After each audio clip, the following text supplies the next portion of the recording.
Assalamualaikum warahmatullahi wabarakatuh. Wadia balad dongeng Ki Agus Jago di mana wae ayana. Alhamdulillah wa syukru ala ni'amillah. Kalayan diwuwuh ku Qobul anu maha agung, dibarengan ku pang ijabah anu maha kawasa. Diiring ku kadeudeuh kanya Gusti anu maha suci, urang ayeuna dugi kadanget ayeuna. Masih keneh tiasa ditepang dangukeun deui dina acara anu matuh kamemet urang sadayana. Nyatana dina pagelaran dongeng Sunda jejer carita Si Giwang bagian anu ka 102 nanya pamiarsa. Ieu dongeng mangrupikeun buah karyana Kang Rudiansah ti Palihan Leles Garut. Kangge Kang Rudiansah ngahaturkeun reunuhun laksa ketik kabingahan. Rehna parantos ngintunkeun naskah sakaligus ngawidian mamang kangge medar ieu dongeng dina channel Dongeng Ki Agus Jago ieu. Atuh sumangga kanu teu acan subscribe kantun subscribe heula. Ngarah langkung pogot sareng langkung sumangat deui ka si mamangna dina enggoning medar ieu dongengna. Nging hilap di like di komennya nu saseueur-seueurna. Lainna naon? Mamang masok bingah kitunya. Upami maosan komentar-komentar ti para wargi sadayana teh. Kalintang bingahna deui upami mah link video mamang ieu dipangeserkeun atanapi dipangbagikeun. Atuh ngarah teh nyangkolong tingkana waktos sumangga. Ayeuna mah urang lajengkeun deui dongeng Si Giwang bagian anu ka 102 na. Kumaha salajengna sor cikopina betot simutna pagan heula tali kolorna bisi morosot merezel morozol uzel-uzelan di tengah jalan tumpak dung dung tes.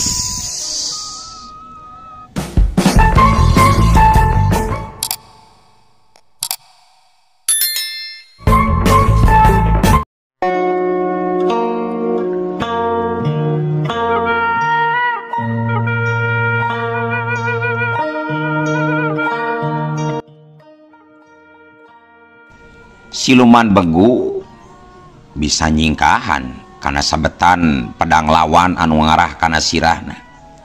Ngan orokaya tak-takna teu bisa dijaga deui harita kagabres ku pedang cendanana Campaka. Curela ceuleng hiu kilek plos ceuleng sabuga beres. Siluman begu kadenge ngagerot tari bari nyekelan tatuna anu dewol ka sabat pedang lawan. Kuliti korejat. Siluman begu ngakulitikeun awakna ngajauhan lawan bari gentak ngorejat nangtung deui napasna meni ngahegak. Sroga jeleng corelat diselang ku ngawangun deui pasangan. Siluman begu ngagajeleng deui luncat narajang ka Nyi Campaka dina daya panarajang anu leuwih garang tur bayangan. Leungeun jeung sukuna meni butbat meh hirup kabeh ngarahkan anggota badan Nyi Campaka anu tetep mampu ngungkulan kagarangan lawan. Pigeulang leungeun Nyi Campaka anu nyekelan pedang harita diarah ku sambaran kuku-kuku leungeun siluman begu anu sareukeut tur leuwih ngabahayakeun batan pedang. Hiat hiat. Sanyana mah Nyi Campaka teh mimiti leuseuh tanagana sabab ti tadi dipake tarung. Matak teu aneh mun tarungna kurang cepet teh harita mah gerakanana rada alot. Lebah sikuna jadi kabeunangan ku jambretan leungeun kuku-kuku lawan. Untung teu lagrag oge pedang cendana tina ceklanana. Siun beres. Hiya.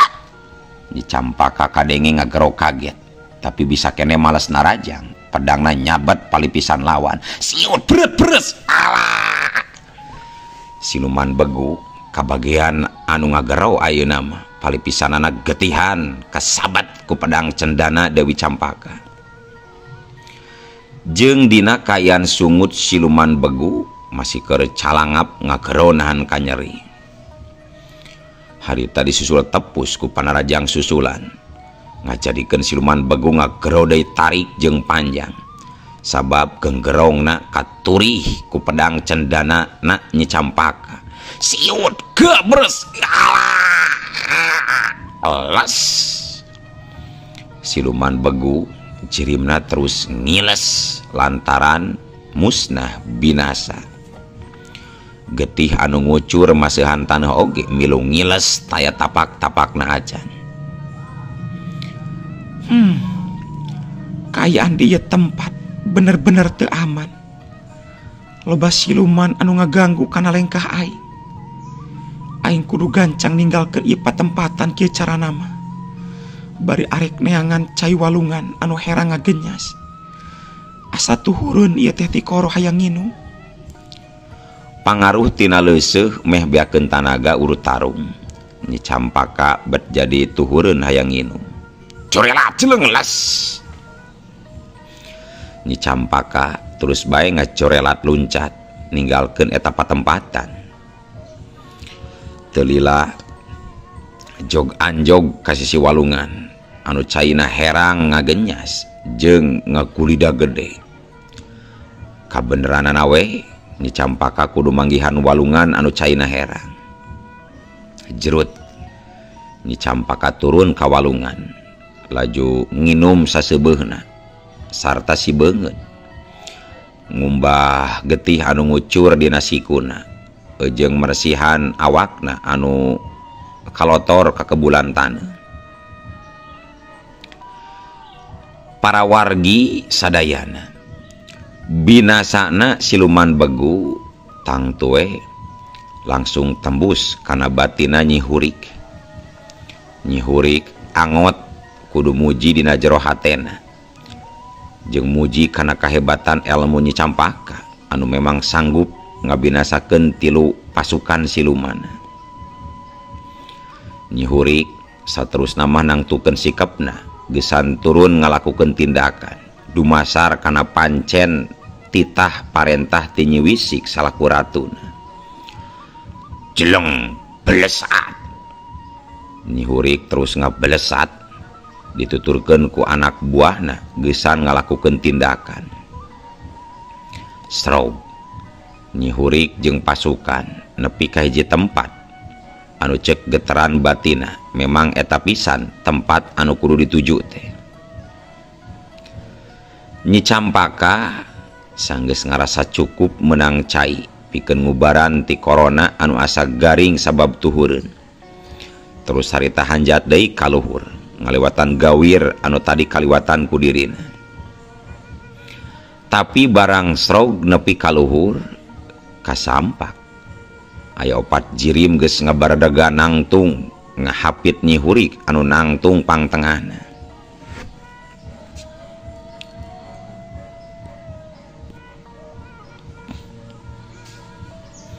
Nyi Hurik katingali seuri anu ngandung harti ka Nyi Campaka.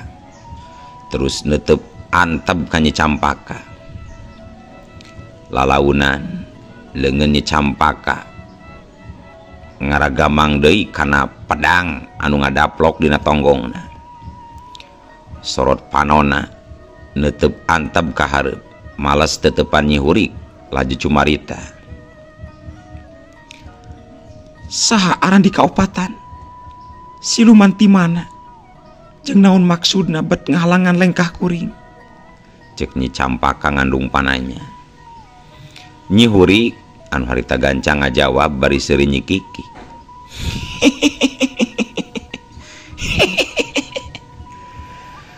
Kula Nyi Hurik anu ngawasa ngageugeuh ieu patempatan.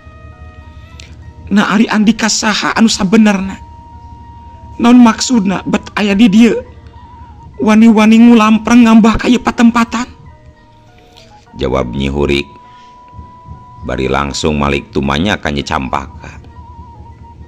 Srat harita pedang cendana geus dilagar, paneuteub Nyi Campaka beuki antep, dibagikeun ka 4 jirim anu jelas boga niat goreng ka dirina. Kuring aya di dieu lantaran ngahaja ngaliwat bari butuh cai, wanohkeun ngaran kuring Nyi Campaka. Cek Nyi Campaka ngajawab kalayan Daria. Nah, anjeun bete mentah heula izin ka kaula anu ngawasa di ieu tempat atuh. Eta nanaonan Andika bet ngalagar pedang sagala, arek ngajago Andika di hareupeun kaula Nyi Campaka. Nyi Campaka seuri leutik. Sakanyaho kuring lain Andika anu ngawasa ieu tempat, tapi anu miboga tur anu ngawasa ieu tempat nyatana zat anu nyiptakeun di alam dunia katut pangeusina. Kuring jeung anjeun katut makhluk sejena bebas rek ngulamper ngulayaban kaya tempat. Nangarti anjeun? Oh, kuring teu ngarti kana naon anu dicaritakeun ku anjeun, tapi ku sabab anjeun geus lancang wani ngambah ka ieu patempatan bari ngalagar pedang di hareupeun kaula, maka wayahna Andika ku kaula baris dihukum pati. Para siluman maju, cangkalak ieu bikang. Andika pasti anu geus ngabinasakeun Nyi Lumutnya. Sok maju. Ceuk Nyi Hurik laju marentah ka anak buahna pikeun maju ngahurup ka Nyi Campaka. Nyi Hurik inget keneh kana nasib Nyi Lumut anu dibinasa ku si Giwang gara-gara tarung ngalawan Nyi Campaka katut Nyi Eba. Tilu anak buahna teu kaleket, gancang pating garajeleng laluncatan narajang ka Nyi Campaka. Curelat, jeleng jeleng wuk hiu. Atuh Nyi Campaka daek teu daek kudu ngalayanan deui tarung ngalawan musuh-musuhna pikeun mertahankeun diri tina ancaman pati. Tilu siluman beda-beda jinisna geus pating salebrut maju. Daya panarajangna tang tue leuwih garang jeung bayangan pikeun disang hareupan ku Nyi Campaka batan lawan-lawan anu kungsi dirubuhkeun ku dirina. Siluman lentah anu lawang sungutna buleud gurawah bari eueuh bibiran teh huntuna we anu katingali baradag bari sareukeut. Harita eta siluman ngarangseg ka Nyi Campaka ku jurus-jurus ampuhna. Siluman macan teu kurang garang daya panarajangna. Kuku-kukuna anu paranjang mungguh ngandung racun anu kacida matihna. Kusakali cakaran geus pasti bakal mampu ngabinasakeun jiwa lawan. Sedangkeun siluman anu hiji deui leuwih bahaya nyata siluman monyet. Lain bae kuku-kukuna anu sareukeut tur ngabahayakeun, tapi buntutna oge leuwih ngabahayakeun. Sabab kebutan buntutna ngandung racun jeung kuat, bisa nobroskeun dada lawan nepi ka binasa. Nyi Campaka nyobaan malas narajang ka antara tilu lawan-lawanna. Pedang cendana dihembatkeun, iu iu iu plos. Pedangna disambarkeun kana beuheung siluman kera. Ngan orokaya siluman kera mampu nyingkahanana, awakna ngadangheuak ka tukang. Sabalikna Nyi Campaka lebah dadana jadi getihan sabab kabeset ku cakaran musuh anu pararanjang tur seukeut lir umpama mata pedang. Siut-wut beres, aduh. Nyi Campaka gancang mundur ka tukang bari ngaranjug kaget, dadana karasa perih tapak cakaran lawan. Jeleng, corelat, kolebat, wuku, hiu. Acan ge leungit tina rasa kakagetna. Siluman kera geus nyusul tepus ku panarajang susulan. Buntutna anu ngandung racun jeung kuat teh tembong ngatius arek nojos panon Nyi Campaka anu masih can bener dina tangtunganana. Tapi untung Nyi Campaka kaburu sadar kana kayaan.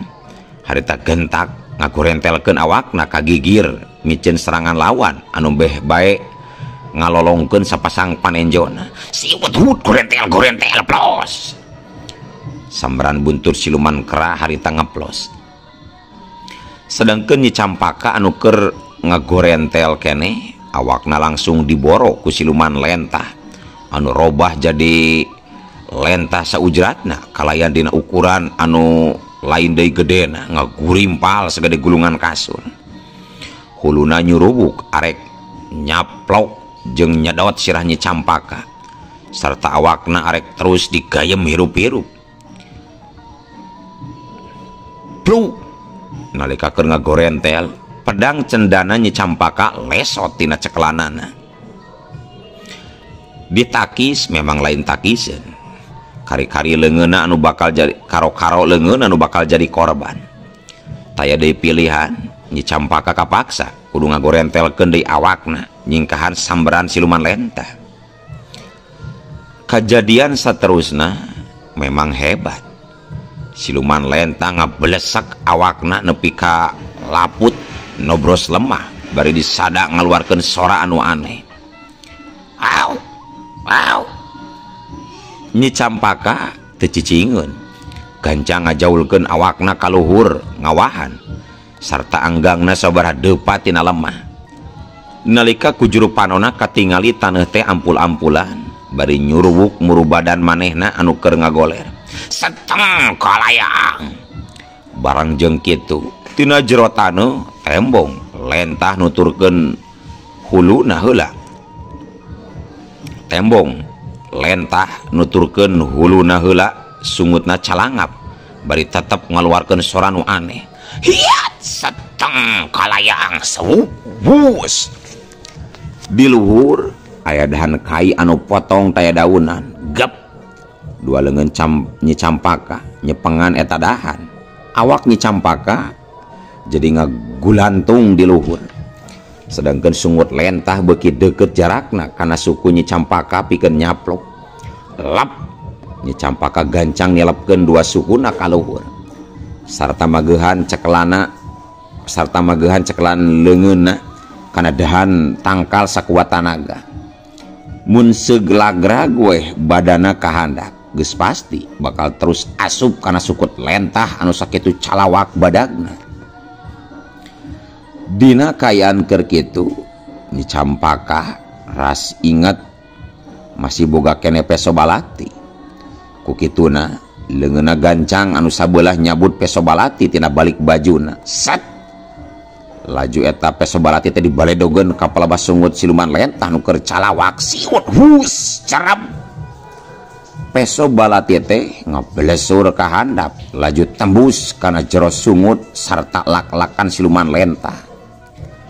Jigana bae eta peso balati teh tuluy ngagabres.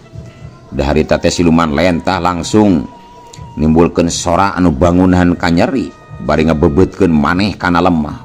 Pau. Siluman lentah wujudna robah jadi setengah manusia setengah siluman. Leungeunna terus ngodok genggerongna sarta ngaluarkeun peso balati anu memang nancep dina lak-lakanana. Sedangkeun Nyi Campaka harita gancang ngagajleng luncat kana dahan anu sejen lantaran ditarajang ku siluman monyet ti tukang. Jeleng gurayang. Siluman monyet ngagurayang kana dahan tatangkalan mudag Nyi Campaka. Siluman kera sakapeung ngagajleng arek ngarontok awak Nyi Campaka. Leuwih-leuwih buntutna tea anu jadi ancaman kana jiwa lawan pating saleber. Nyi Campaka ngalakukeun tindakan nurutan pamolah siluman monyet. Gugurayangan di luhur tangkal pundah-pindah tina dahan hiji kana dahan anu sejen. Sawuk hiu wus. Buntut siluman kera sabaraha kali meh keuna kana sasaran. Utama nama ngarah kana beheung jeung dada kencana Nyi Campaka.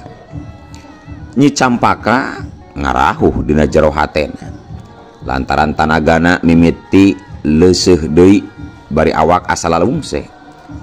Kesang mimiti ngagarajag masihan awak.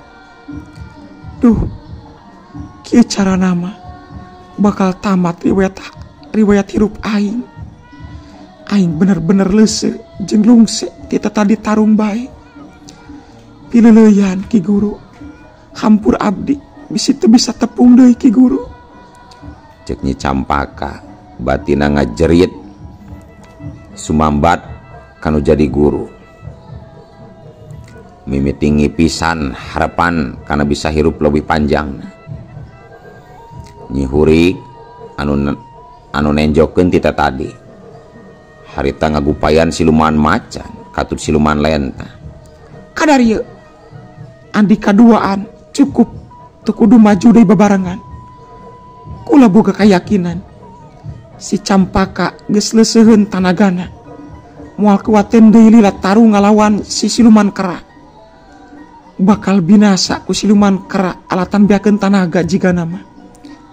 Saha manusana atuh anu sanggup lila tarung dina luhur tatangkalan moal kuaten lila. Cek Nyi Hurik mungguh boga kayakinan dina jero hatena Nyi Campaka bakal binasa ku siluman kera alatan leuseuh beakeun tanaga. Kulawit Nyi Campaka bisa keneh naik ka luhur dahan tangkal napakeun dua dampal sukuna kana hiji dahan anu gede. Lir umpama boga kakuatan anyar Nyi Campaka bisa ngalakukeun hal sarupa kitu. Jeleng siluman kera ngagajleng luncat murudahan anu ditincak ku Nyi Campaka. Nyi Campaka jadi menang kasempatan pikeun metakeun dua sukuna. Waktu ningali eta musuh ngalakukeun tindakan, Nyi Campaka rikat nejeh dampal suku siluman kera. Sedangkan suku nu hiji deui nejeh kana dada lawan anu badana keur kayaan masih ngalayang. Di luhureun sirah Nyi Campaka aya dahan leutik. Nyi Campaka bisa muntang kana eta dahan bari ngalakukeun hiji gerakan. Gerakan Nyi Campaka tang tuwe bari dibarengan ku tanaga lapisan sapinuna ngaliwatan dampal sukuna anu meta. Sant kalayang hiuk seuk cebrot jengkang koleang beres las. Siluman kera langsung ngajengkang ka tukang bari ngagerau panjang. Ngajengkangna meneran pisan karena palebah dahan anu taya daunan teh anu mencos. Antukna siluman kera jadi ngiles jirimna lantaran terus kapanggang ku eta dahan tina tonggong parat nepi kana beuteung. Plong ngemplong hate Nyi Campaka dina waktu harita sebab musuh akhirna bisa dimusnahkeun hiji. Sanajan anu tilu deui masih kudu disanghareupan. Kulawing kalayang celek. Nyi Campaka gancang turun tina eta dahan napak deui kana lemah. Pedang anu ngagoler dina taneuh gancang dicokot. Kumaha atuh Nyi Hurik barang mireungeuh anak buahna binasa kudu jadi lawan. Sedangkan pihak musuh bangun anu geus mimiti leuseuh tanagana. Sadar kana kayaan Nyi Campaka teu loba deui mikir panjang. Cirimna terus ngacorelat ninggalkeun eta patepatan kabur ngaloloskeun diri. Corelat jeung ngelas. Kurang ajar ngadon kabur. Udag macan lentah udag. Nyi Campaka kekerot huntuna sebab musuh ngadon kabur. Corelat jeleng kolebat. Harita Nyi Hurik geus leuwih ti heula ngolebat jirimna dituturkeun ku siluman maung katut siluman lentah ngacorelat loncat pikeun ngudag Nyi Campaka anu kabur. Nyi Campaka anu memang geus teu untupan deui pikeun teruskeun lumakuna tarung kapaksa milih ngejat kabur ninggalkeun eta patempatan lantaran hayang salamet. Ngan orokaya siluman teh mibanda kalewihan anu meh teu bisa dipibanda ku tiap jalma. Sanajan sakti mandraguna ceuk paribasana. Jirim-jirim anu haus ku nyawa musuh nyaho-nyaho geus ngabedegan nangtung ngahalangan jalan Nyi Campaka. Arek kabur ka mana andi ka manusia kunyu? Maneh ditakdirkeun kudu jadi tumbal di patempatan deuleu. Jadi maneh tong coba-coba wani kabur sia Campaka? Bari semuru mahu Nyi Campaka gancang ngawalon pondok. Seg, tayabayana. Mun Arandika masih penasaran ku diri kuring mah tayabayana. Sor, geram maraju Arandika tiluan. Ulah hiji-hiji kagok maju tiluanana deuleu. Sakalian we Nyi Campaka nangtang kakabeh musuhna. Srog Nyi Campaka bari gancang saya gadai diri ngawangun pasangan. Padangna pageuh dina cekelanana. Nyi Campaka jadi leuwih milih tarung tutumpuran jigana teh poho deui dina kacape. Nyi Hurik teu loba deui carita, langsung ngagerau bari ngolebat dituturkeun ku anak buahna. Akhirna tarung campuh hiji lawan tilu geus teu bisa dipondah deui. Terus lumangsung leuwih ragon. Sarata leuwih berat disanghareupanana ku Nyi Campaka nalika Nyi Hurik geus maju.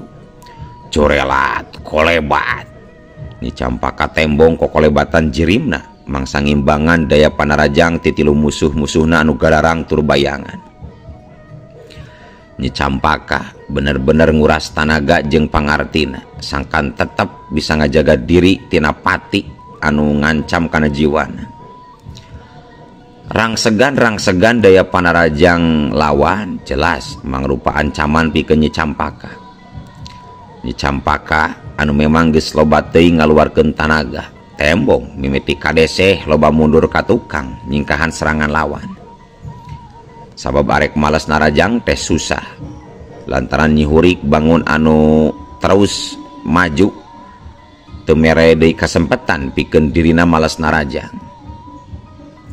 Malah di luar dugaan pikeun Nyi Campaka nalika gempuran suku kenca Nyi Hurik ngahantem kana dada katut kana gadona geus teu bisa dihalangan deui.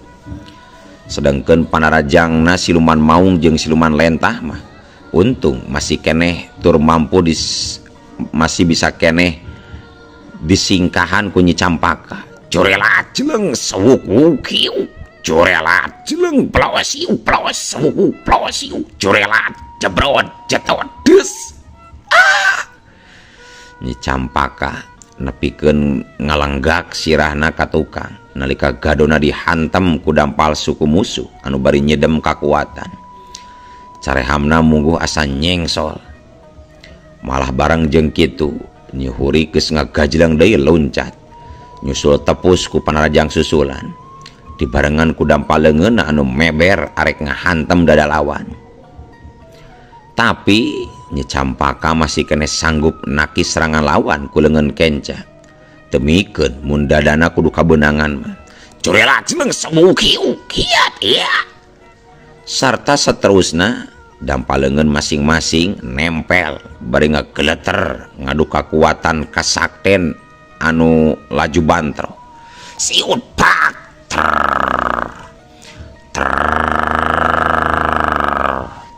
tapi dina kayaan keur kitu no atuh ari ujug-ujug eueuh waktosna kabujeng seep wadia balat dongeng Ki Agus Jago.